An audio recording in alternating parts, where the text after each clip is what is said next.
All right, man. Ready to go with a hard hitter? Dude, we're back.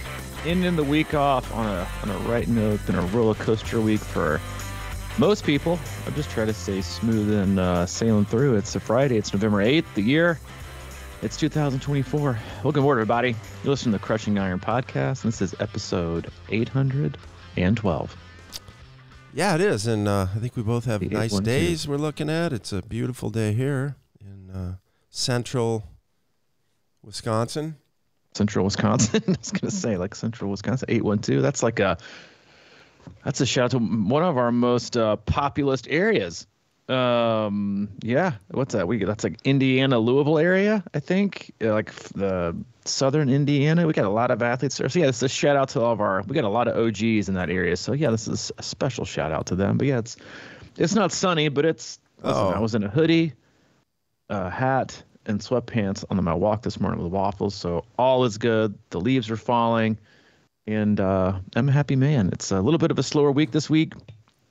With racing, you got Arizona coming up, and then a little bit of a Cozumel coming up. You got a little bit of a lull finishing the year off with a couple early December 70.3s. But it is most people are in they're either in full off-season mode, as in off-season as in like I'm checked out till 2025, or they're in full rebuilding mode or building on more for the next year. That's a little bit of the topic today. But before we dive into the topic, welcome. We appreciate your time. We know you have quite a lot of options in the triathlon podcast universe and just podcasts in general. Time is very valuable. Appreciate you tuning in today.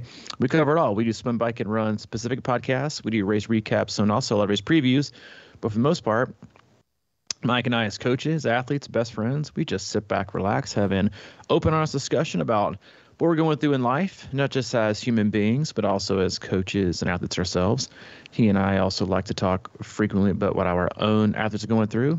Mike and I work with a wide range of athletes all across the globe, from beginner-level athletes looking to do their very first 5K or sprint triathlon, all the way up through elite-level amateurs trying to get back to our championships, and everyone in between from all over the globe. We use the feedback loop we have with them and Training Peaks emails, text messages, and like to drive the discussion of the day. We also like to utilize our Facebook group. You can search that, Crushing Iron Group. Answer one simple question. We'll let you right in. Awesome people, fantastic community, solid resource in a sport that is often becoming way too complicated, way too noisy, and way too confusing.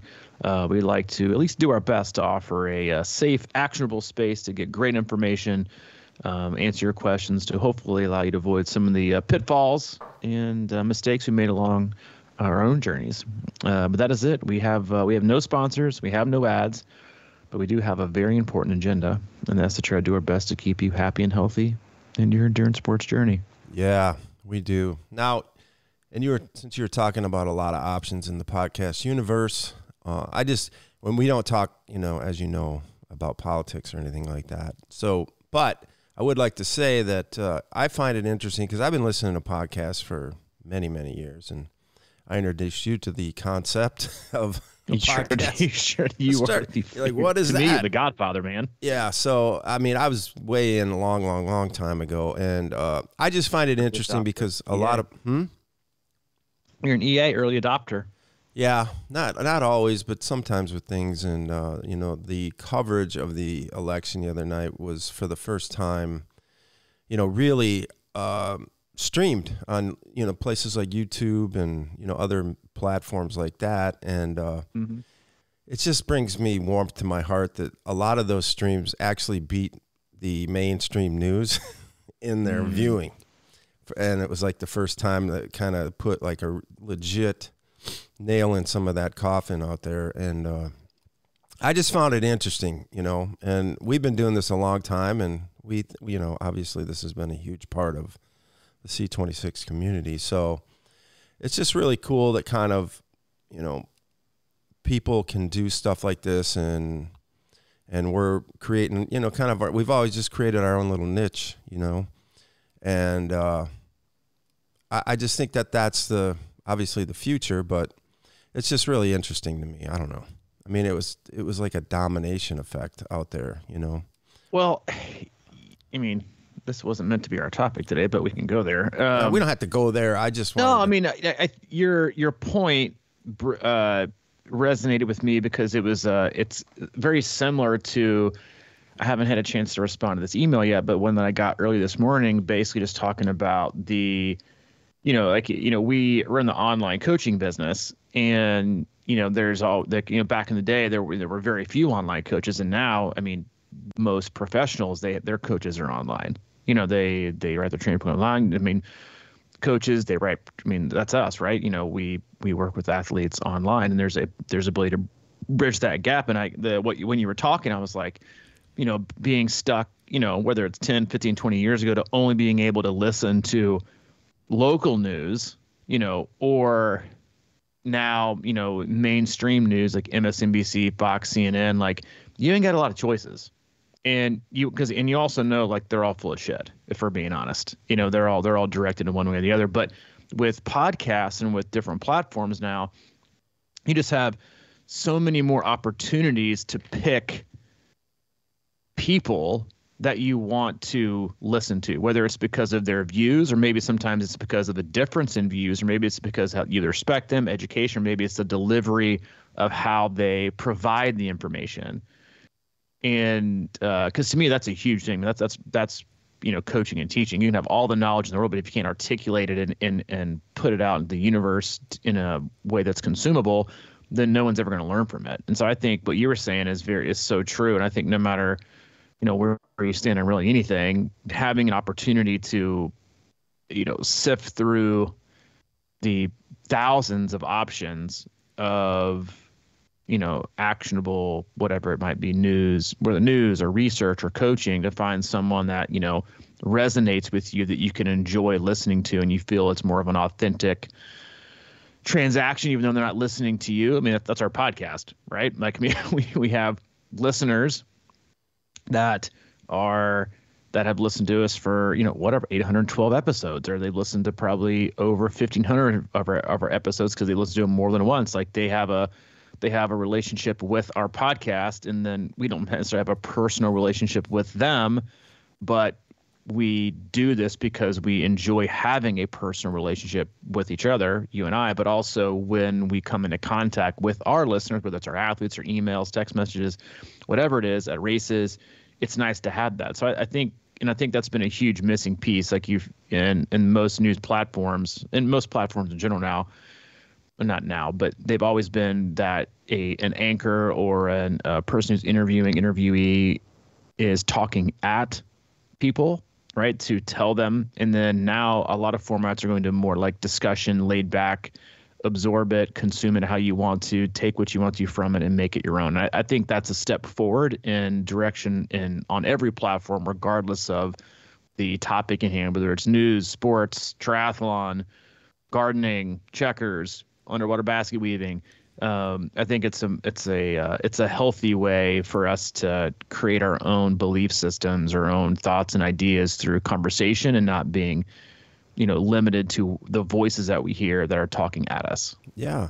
And I mean, honestly, I wasn't joking when I said I was giving up reading, but that was kind of the premise behind it. It's already failed, by the way, but I'm not giving up the idea. But it's sort of like the article, the one-way article that people write. If somebody wrote an article about Cam Worth, it might be good, but you listen to him for 2 hours, you really get a feel for it.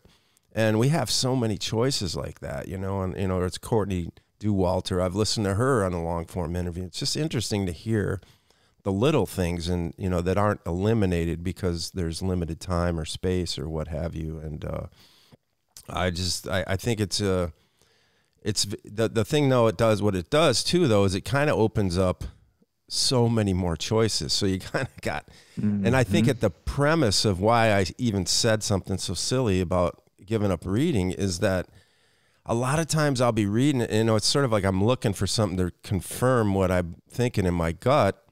And a lot of times I'll be reading stuff or listening to things and I'll be like, dude, you already know this, just go do it. You already know these most of this stuff. You just keep looking for reinforcement that you're right or whatever it is. But the ultimate is like it can create sort of what is that called? Choice overload or something, because Oh yeah. You just, I think we all probably do it a little bit. You start clicking, you're like, yeah, let me get a little bit more on this. And then you go somewhere else and it's rabbit hole central. And the next thing you know, you're like, what was I even starting this thought process about? Exactly. But it's really, so I was going to give up the reading part because I just didn't want to get locked into that. And I think I mentioned it, but for me, the trigger would be is like, oh, I'm going to go read something or sit down and watch a video about some shit. And when I say that to myself, I have to have an alternative. Like, I'm going to go work on my core, or I'm going to go for a walk or something like that. Because again, I think if you quiet yourself enough and you have your sensibilities and you know the basics about who you are, we don't constantly have to be searching for that. We just need to be acting on it. Well, these are my favorite conversations to have with you because they're unguided and spontaneous, and like I think everyone can resonate with this. In that, usually, I think there are some things, right, like probably hardcore drugs and alcohol for people like me, that are like absolute no's. But I always find like with me and like your thing about reading, whenever we make a stance, and this is something with training too, people do, right? Is like whenever you say I'm totally giving up X, it usually means that there's a lot of good things about X, but you have an inappropriate boundary or habit or behavior that is derived from your inability to separate what is good and what is bad from what you're trying to now abstain from. Right? Yeah. So reading for you, great. Right? Having said that, if you can't separate the mindless reading or the reading down the rabbit hole that gets nothing, you get nothing from it, right? You're giving your time and gaining nothing in return, then that's a negative. Or if you read something that makes you angry and causes emotions that are or causes stress or whatever, like those are negative, right? So and people do this with training, they do it with dieting, they do it with so many things, and it's usually they try to throw a blanket approach or statement at an action or a reaction or a substance or a behavior where there's a lot of good. It's like I'm totally giving up sugar. Like that's probably not sustainable, right? Or I'm never eating this again. Okay, give you 48 hours, you'll be back on the cookie train. Like there's usually and that just shows us that we have like a behavior within that or a reaction that we don't like that we're trying to modify. And that's, we're about to like go full head speed into that time of year, right? With January coming around the corner. And you talked about going down the rabbit hole. And I see this a ton in athletes too. And I've even done it myself. Like, and I think I've even talked about it openly on the podcast a few times. It's like, sometimes I'll get, as a coach, you talked about like there being endless amounts of information, right? There's so much information. There's so many things. And now, because just like you said when we started out, there's so many different people that you can actually really enjoy listening to, that I think you get like, it's not paralysis by analysis, but it's like you're consumed with content that you enjoy, that you don't make the time, energy to then apply these things, these wonderful things you're probably learning, into action, because you feel like there's always something else to learn to perfect it. Right. And I think we even talked before this, like I was on my walk this morning with Waffles. I was thinking about like the generalization of specialization these days, and how everything is being advertised as so specialized for, the very, like 2% of the population, and people want to be attached to these, whatever it is. I think that when it comes to, the number one thing you can do to get better anything is immediate action. Immediate. No stop. No, like, let me think about it. No, let's see. It's immediate action, no excuses.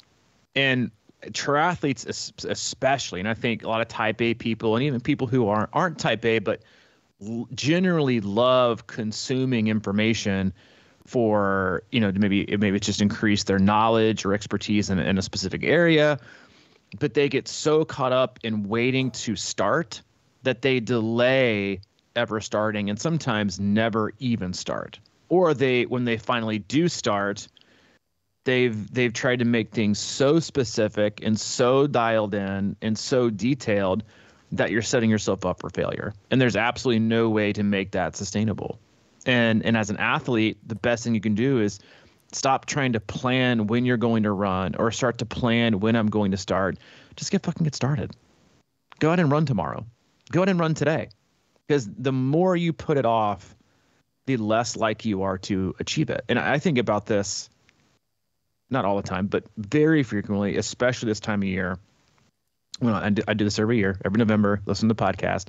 I always kind of reminisce of back in the day when I used to drink and how horrible of a place I was in physically, mentally, emotionally, you name it. I was there like in November, I'm like 12 days, whatever, out from my sobriety date. And I remember when my family did the intervention and all I wanted to do was wait. I mean, I had even talked to you about it, right? Yeah. Like what, weeks before maybe? Yeah. Sitting at lunch and I was like, dude, I've got a problem. I've got to, I unloaded some things on you. I was like, dude, I know I need to do this, but you can't, in that space, I wasn't going to, I recognized it, but it was still like, it was virtually impossible for me to give up alcohol and see myself going down this space of recovery. And it wasn't because I had like this luxury life to give up. I was fucking living out of an apartment I was about to be evicted from. My car was about to be, repoed. I was like, digging through change to make ends meet. It's not like I was giving up like, a Mercedes Benz and a tall skinny house and Belle Meade in Nashville. People would be like, dude, maybe going into rehab would be an upgrade. You might get better accommodations, but I couldn't make that step.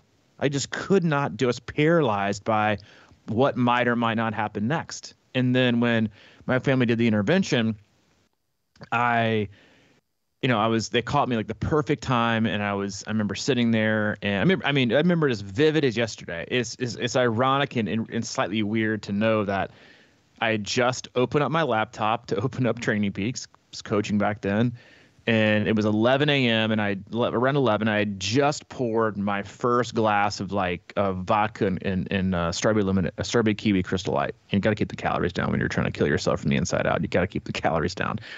And knock on the door, and I go to it, and I looked at the peephole, and great strategy. It was just my cousin standing there, and I open up the door, and then look out the hallway. There's my whole family, and I'm like, fuck. I knew exactly what it was. Like, spoiler alert, it's over. Intervention. Here we go. I gave every reason under the sun to not go right then. I was like, I gotta find somewhere for Kona to go. I gotta email my athletes. I gotta, just give me a day. And I didn't want a day. I wanted forever. Like I was like, I'm terrified. Just give me a day. Let me put it off. I don't want to go. I don't want to do this. Just give me a day and I promise I'll go tomorrow. And every answer every reason and excuse I gave to not go immediately, they had an answer for. We've already got this covered. We've already got Kona watched. We've already got this taken care of. There's a car waiting for you downstairs to take you, and you have a room. And I was like, fuck. I had zero excuses. They were all gone. And all that was left was walk inside, put what you want to in a backpack, and let's go. And I firmly believe that the removing of any excuse or any reason and having all these other excuses and, whatever rationale things I was making up in my head, like that was a huge reason I went. Everything was done. And except for just to get in the car and go. And that wasn't on me. That was on the preparation of my family and executed to perfection. And because I also but they also said like, if you don't go right now, we're gone. Like you're never going to see us again, which was also terrifying. So anyway, but so when you think about like how our self-protecting mechanism that we have to always find reasons to not start in fear of lack of success or impending failure because it's not going to be perfect prevents us so much from doing really anything. And that's so true, I think, when it comes to, like how we learn, how we consume, educating ourselves, whether it's trying to change up your diet or just change up your behavior, that's, you and I both this time of year, we get endless amounts of emails, right? That are, yeah, I'm really interested in coaching. I'm going to start in January. And, which I totally get that's like the frame set we've always had as like humans, right? January 1st, November, December don't count. Like that's a sixth of the damn year. That's a long time.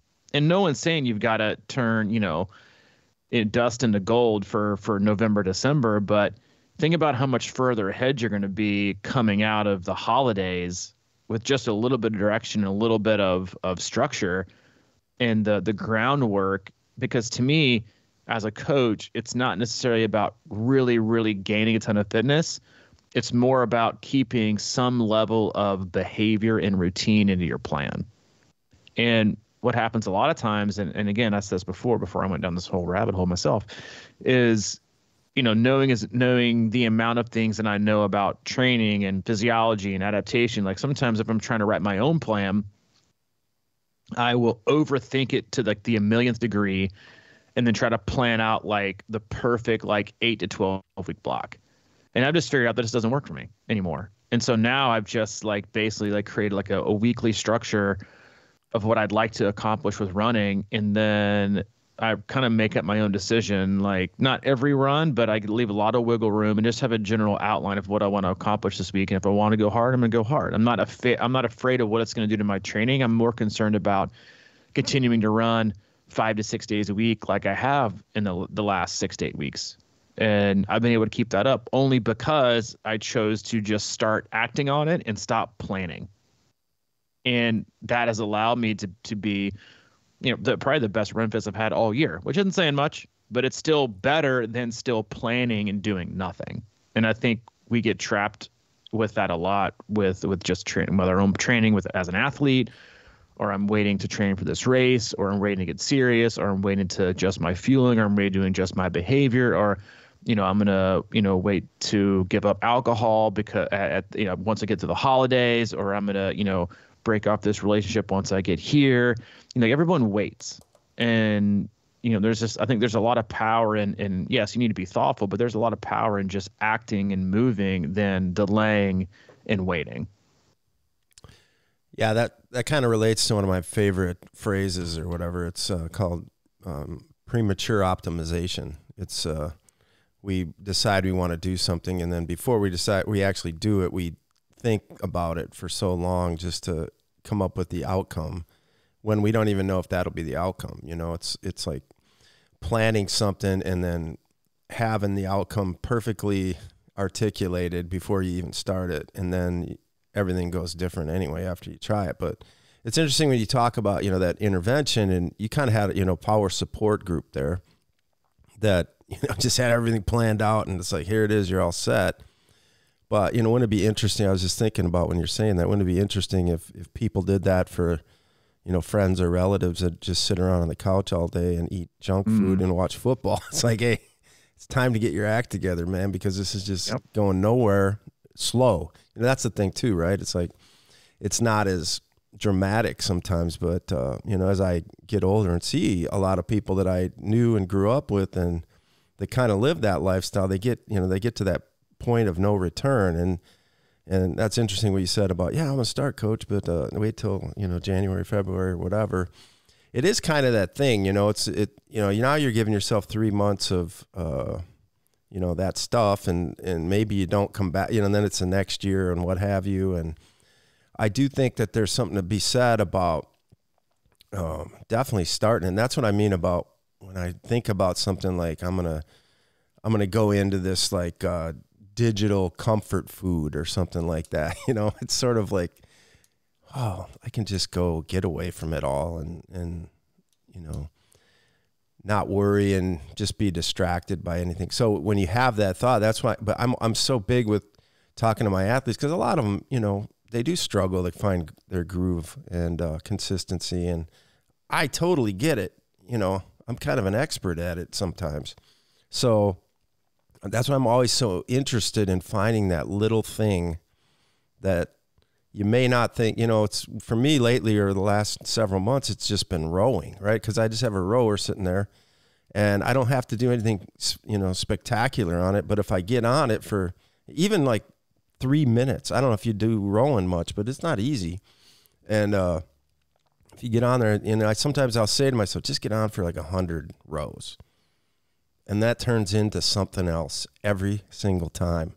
But it's something I enjoy, because I haven't been trying to break any, water speed records or any of that kind of stuff. I just move it, and it sort of moves my whole body. And it's just kind of this thing I like to talk about too. And it's how life is full of transitions, from getting up from a desk, where do you go next before you start running? Or how do you get into, how do you get your run legs about you after you've been sitting at a desk all day? Because that's sometimes if you get up, it's like we talk about, it's like I could be in the greatest shape of my life and drive 2 hours and get out and be limping, so sometimes when you're sitting around and you're not moving, and it really gets into your head, and then your body feels it. And so how do you create little things that sort of steer you in the right direction without just quitting everything and going balls out to the walls, for a week and then being back in the same place? Because I think sometimes that happens.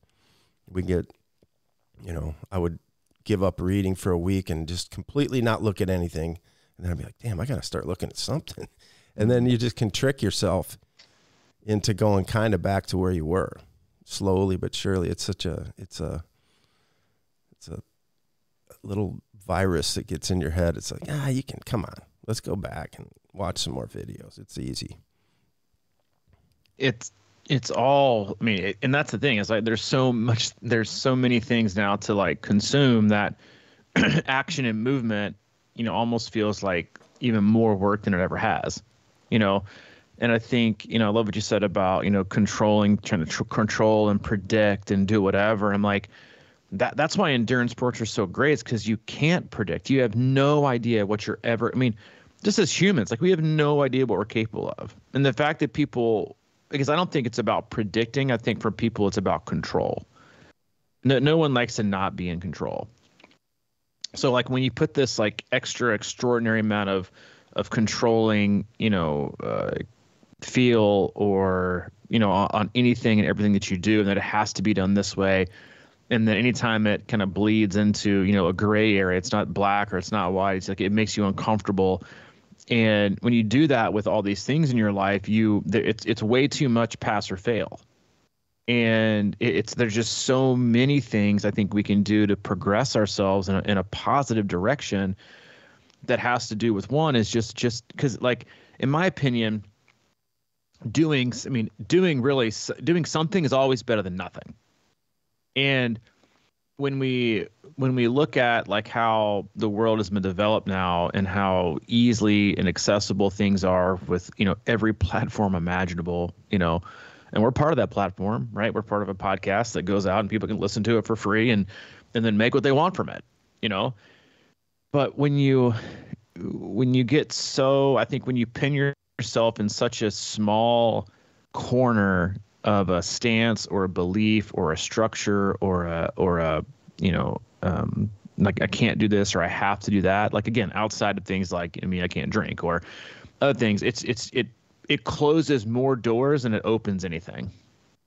And I think that's just a huge problem that we find is that, I love what you said about, wouldn't it be interesting if like we had these interventions with people who were doing something very similar, right? And just sitting and being sedentary and slowly killing ourselves, and just not as probably a different kind of way, by being so sedentary and their health declining and always being sick. Like, it's very similar, right? It's to being, an alcoholic. You don't have the reactions that you do as an alcoholic when you start drinking alcohol. You probably don't do some of the same things and have some of the behaviors, but just a general, it's just so hard to make any decision to do anything. And it was for me, I was paralyzed. But I also know this, and I think this is the crazy thing when you talk about control or trying to predict things, is that if the door had opened that day and they had said, listen, man, if you just don't drink and you do this thing for first it was like 30 days, for another 90. If you just do this for 30 days, like, you're going to have, and you look in the crystal ball and in 11 years, you'll still be sober and this is the life that you'll have. Because I can guarantee it. I wouldn't have taken it as seriously. Because I'm like, oh, well, I mean, then one, I wouldn't have probably stayed for 90 days. I would have stayed for 30, like the minimum. Like, if that's something to get, I can do this. And which I think is human nature, right? I can probably figure out a way to do both. Right? Like, very few people are like, oh, well, I can give that up for sure and I'll take it. Like, there's no, like, I had to be terrified of what was gonna happen to me if I wasn't. And the unknown, the fear, the anxiety, all these things that we're so terrified of of that we avoid at all costs, right? The unknown, the everything, all these things, like that is what drove me to stay in treatment, to commit to getting sober, to being able to withstand some of the things that I went through in my early sobriety. Like that, that fear and that uncertainty is what drove me. It wasn't the guarantee of success, because I watched more than what you'd want to see people leave because they just wanted to leave and they thought they were all good. They were no longer scared of what might happen. They thought it was enough. And I mean, that not everyone probably needs it, but I needed that fear that I got to do the best I can today to do, A, B, and C. And if I could do that, then we'll chalk today up as a win. And then tomorrow, I got to start over again because, it won't matter. And so I generally, and I think people need that to a healthy degree. I know we talk about it a lot, but I think we avoid so much fear and anxiety isn't fun. Like especially people who have anxious all the time. But I think having those emotions are good because I think it shows you and kind of can force you into really understanding and realizing at a very vulnerable but authentic level, like what are you really willing to do when you don't know what the win is going to be? What are you willing to give up? What are you willing to do when you have zero guarantees past today? Because you might wake up today, and people in recovery know this, like you can wake up today and go to a meeting or talk to your sponsor or work the steps or commit to this, and when you go to bed at night, the next time you wake up and you open your eyes, you could easily fuck up. And what you did the next day is irrelevant. There is no guarantee past that. And of course, we don't have that either as humans. Like you have no idea what could happen tomorrow. It's kind of like what we talked about in the podcast on Wednesday about being game and saying yes. And so when you think about, changing behaviors or committing to something, like I think we've become so obsessed with what are we going to get? What are we going to get? What do I get? Do I get an award? Do I get a trophy? Do I get a PR? People are going to recognize me. People are going to love me more. Am I going to get faster? Can you guarantee me? Can you show me how it's going to work? Am I going to get thinner? Am I going to get stronger? Guess what, guys? No one fucking knows. No one. No one. Not even you. Not even the coach. No one. What you think might work, or it might be a disaster. But I firmly believe that at least moving into a direction and figuring things out is a step in the right direction, whether it's a step in figuring out what works or crossing things off a list of things that don't work.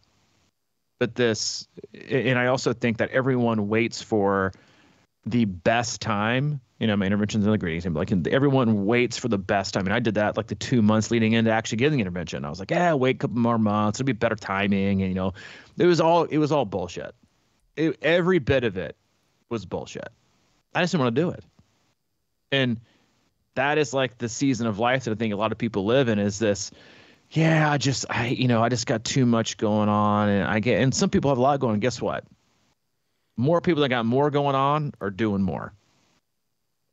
Because if you really want to do it, you're going to get it done. And I remember that's what I made I was talking to Jason Romali, who was in town. I mentioned something on Wednesday, and I was talking about the amount of running I was doing and the kind of recommitting myself to habits and behaviors. And I said, listen, the end of the year is only going to get busier. So if I don't, so if I don't do it now and implant it into my daily schedule, into my behavior, and like almost to a level that I crave it each morning, and then I feel odd if I don't do it, then there's no way in hell I'm going to do it when things get busier, because then I'll have more excuses to not do it than reasons to do it. And so I think a lot of people, like if you're making excuses and not do something, ask yourself additional questions of why you're continuing to make excuses and why you really can't. Because most of them are void. Most of them are what they are. They're excuses. They're not true reasons. They're just excuses. Like you can call them. I was talking to a parent-teacher conference we had with Hayden's teacher, and she was talking about how these positive things, but then she said he really struggles with task avoidance. He'll be in the middle of doing something, and a pencil will drop all the way across the room, and he'll pop up from his desk and he'll run over and pick it up and help the person out. And she's like, that's a great trait to have, but it takes him off task for the work that he's doing. And so while he's, you could say like being a good friend, he's more worried about what's going on around him than is what's going on his own.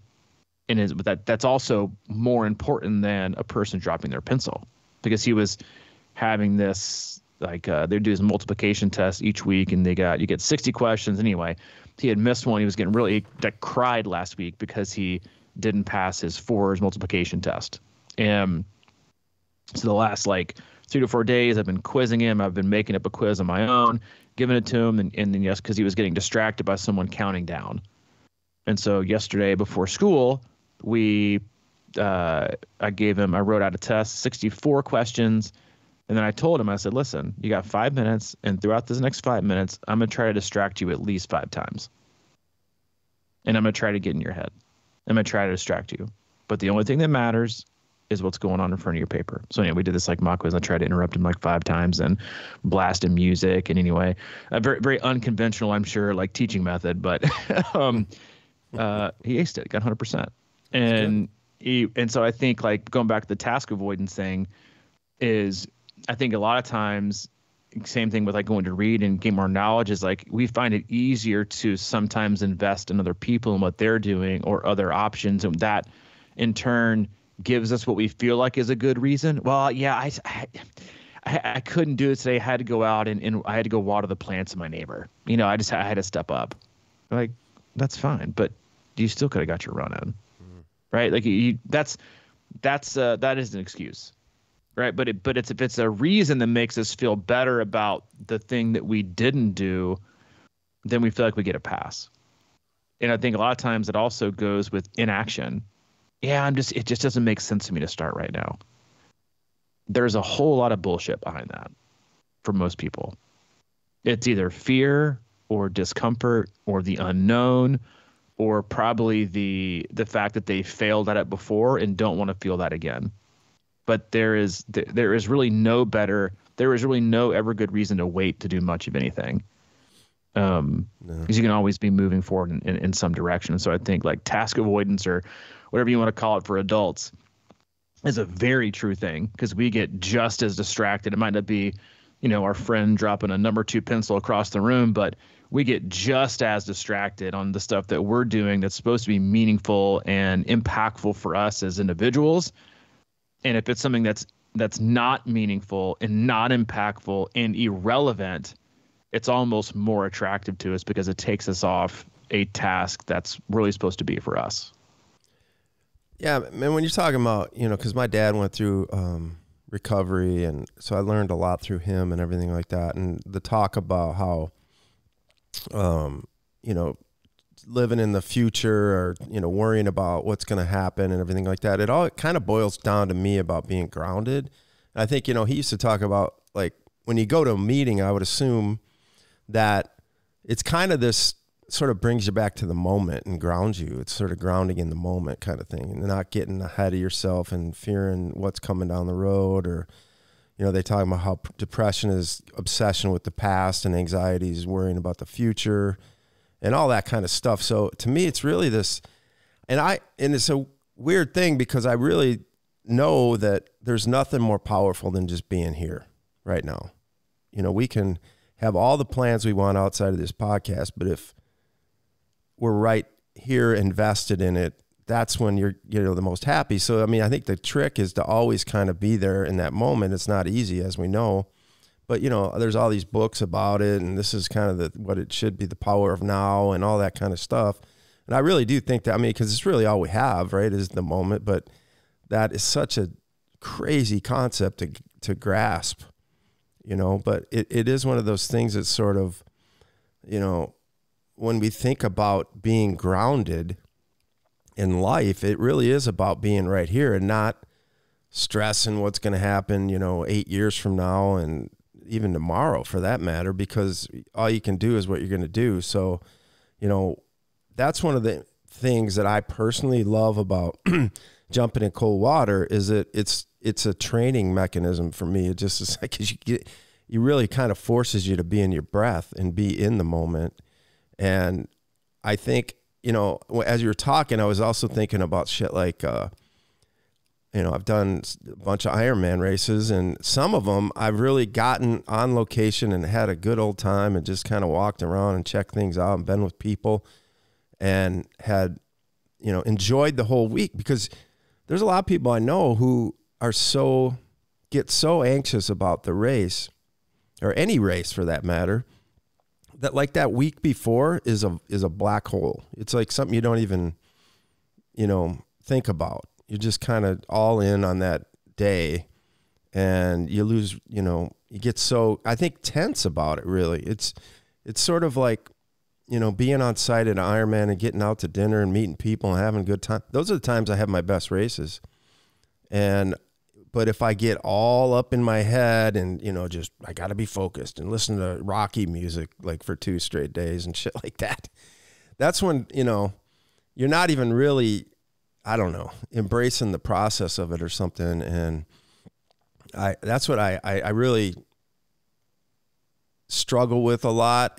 But I can see it in others. That's, you know, it's back to that, you know, other people can see who you really are. You know, that's a really interesting thing to me too. It's sort of like, you know, do we really know who we are sometimes? And it's really nice to have somebody that, I think that's kind of what coaching is really. It's sort of like, you know, I've said it before, but I'll see certain things happening during training months away from the race, and I'll be like, all right, they're ready. Even though they still have 2 months to go, I know they're ready. Even though they haven't done this before, I know it. And you have to convey that. And I think that's something that's, you know, beautiful about having people that can support you, whether it's at a meeting like that or, you know, it's people that can kind of like bring you back to center.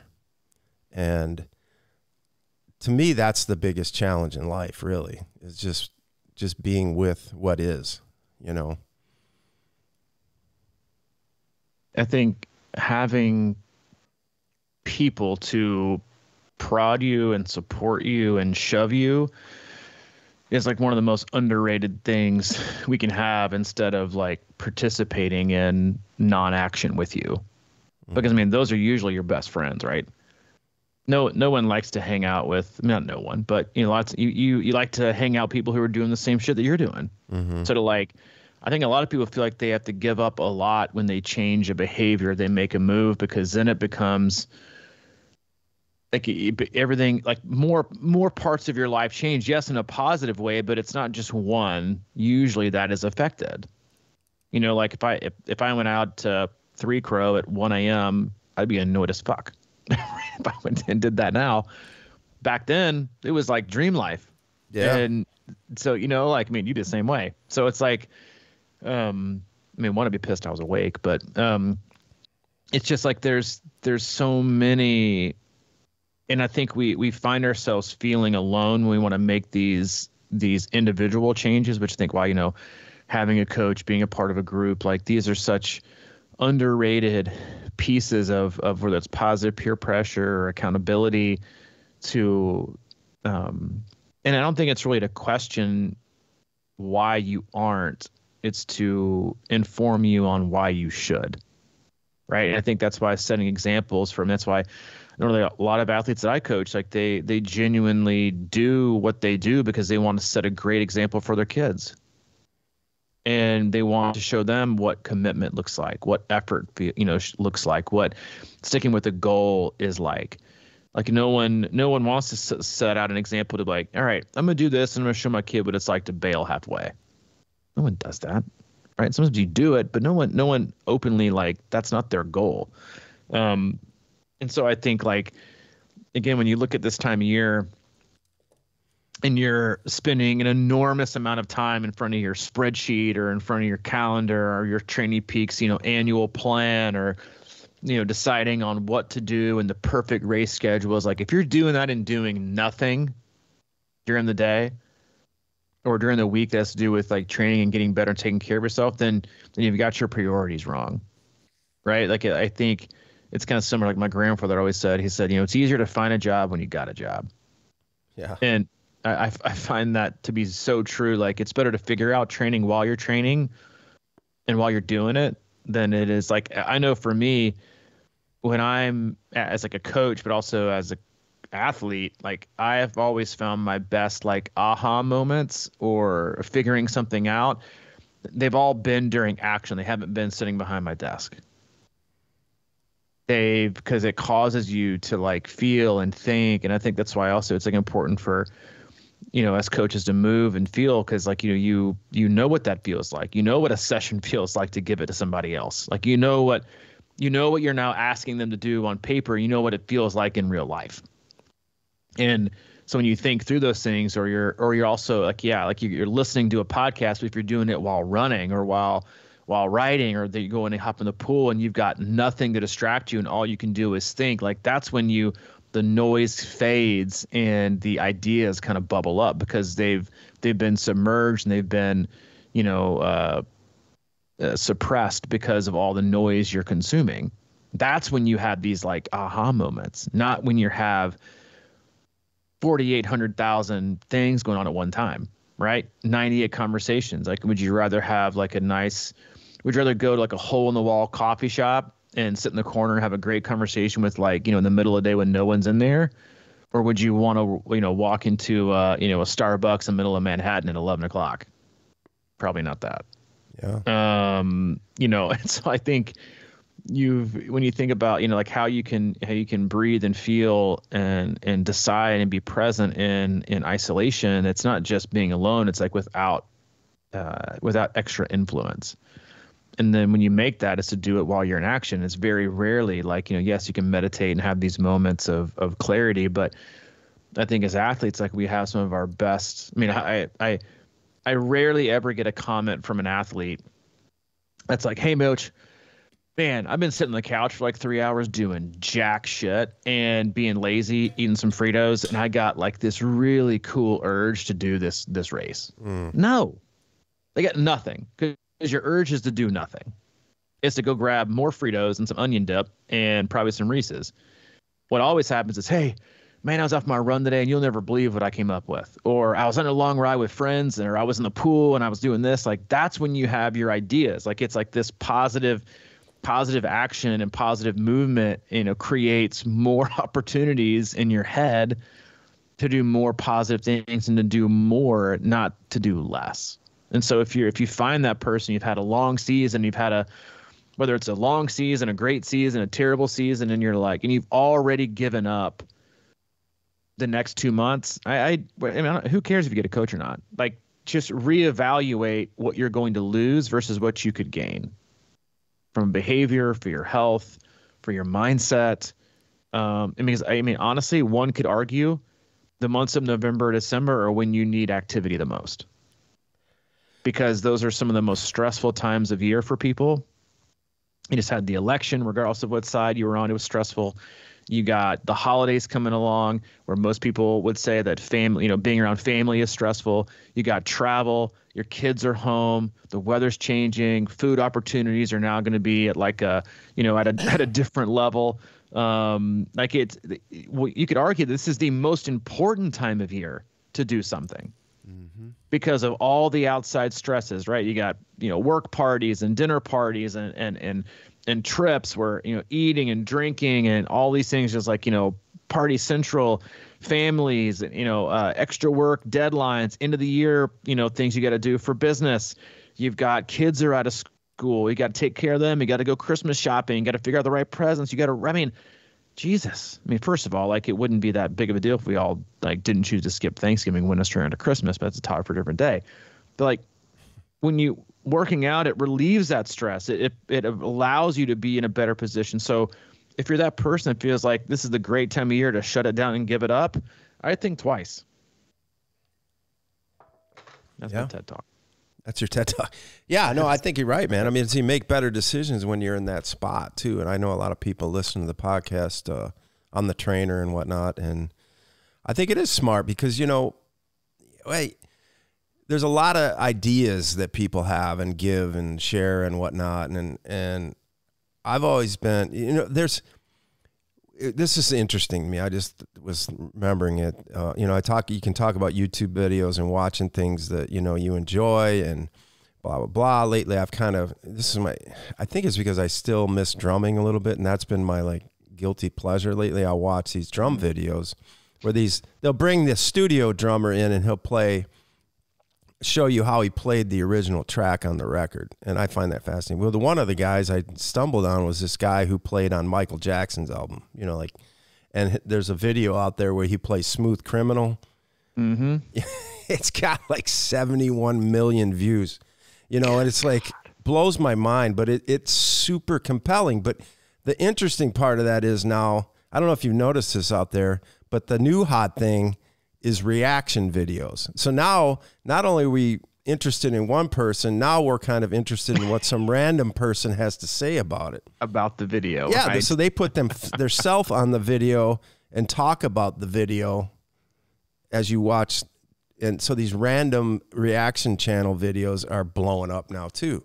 It's just wild, man. But it's so much information. One of my other favorite concepts in life is called transcend and include. So it's and that's what I think you're saying if you're going to listen to podcasts or something, be moving or active or something like that, because if we say something and you're like, I'm going to go try that someday, and then you try it and you're like, all right, well, maybe they said it works. But if you're doing something and we say something and it doesn't work for you, I think you have more confidence and you're like, screw that.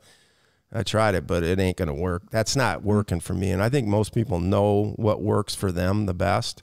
Right. And I think you have to be able to do that. And that's why I like that transcend and include. It's sort of like, well, I tried some of this stuff and I didn't like it, but I'm going to move on from it, but I'm going to include a couple things. And then I can define who I am as I go. It's not like shut down the whole thing, but you pick and choose what you're going to, how you're going to evolve. Mm-hmm. So... Anyway. It's all up for interpretation, but you can't interpret anything if you're not listening or doing anything. Yeah, so if some of you people want to start a reaction video to our podcast, that would be fun. I can just see that. They play a clip and they're the next thing is going to be nuts. Reaction videos about reaction videos.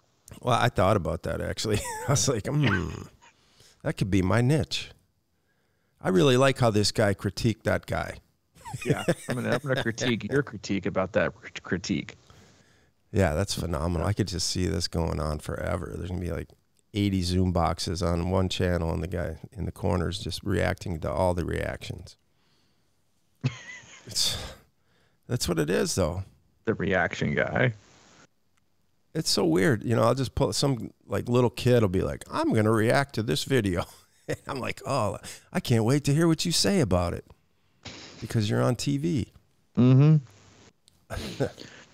Oh, man. The world we live in. Well, we hope today's podcast brought you a little bit of light and a little bit of fun and, well, maybe not a little bit of laughter, but gave you something to think about, something to chew on this weekend. And if you can, and you're listening, get your ass off the couch. Do something, too. Movement.